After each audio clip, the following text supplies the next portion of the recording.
Hello అండి, మీ కిచెన్లో చాలా యూస్ఫుల్ టిప్ ఒకటి చెప్తున్నాను ఈరోజు. ఇది చింతపండు పౌడర్ అండి.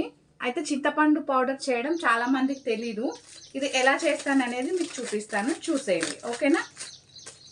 ఈ పౌడర్ కోసం అయితే ముందుగా చింతపండుని మనం శుభ్రంగా ఈనెలవి తీసేసుకుని గింజలవి తీసుకుని ఒక కవర్లో అయితే పెట్టి దాన్ని డీప్ ఫ్రిడ్జ్లో అయితే స్టోర్ చేసుకోవాలండి మనము. అది ఎందుకనేది ఇప్పుడు చూడండి. ఓకేనా?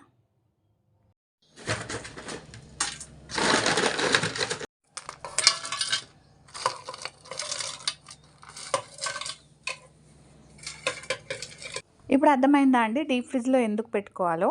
చింతపండు మెత్తగా ఉంటుంది కదా, మెత్తగా ఉన్నప్పుడు అది మిక్సీలో పౌడర్ అవ్వదనమాట. అందుకని మనం దాన్ని డీప్ ఫ్రిడ్జ్లో పెట్టేస్తే అది గట్టిగా అయిపోతుంది. అంటే చింతపండు చూడండి, మీరు ఇందాక సౌండ్ విన్నారు కదా, అలా టంగ్ టంగ్ మన సౌండ్ వస్తే అప్పుడు మాత్రమే అది మిక్సీలో మనకి పౌడర్ అవుతుందన్నమాట.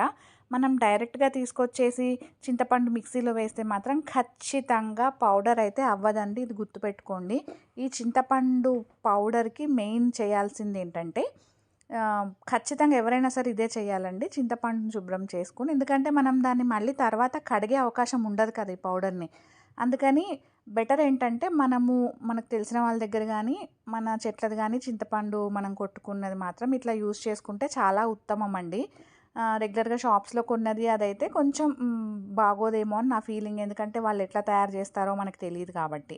కానీ ఈ చింతపండు పౌడర్ వల్ల మనకి చాలా కిచెన్లో చాలా పని అయితే తగ్గుతుందండి. అది ఎందుకు ఏంటనేది మీకు వచ్చే వీడియోలో అయితే పెడతాను.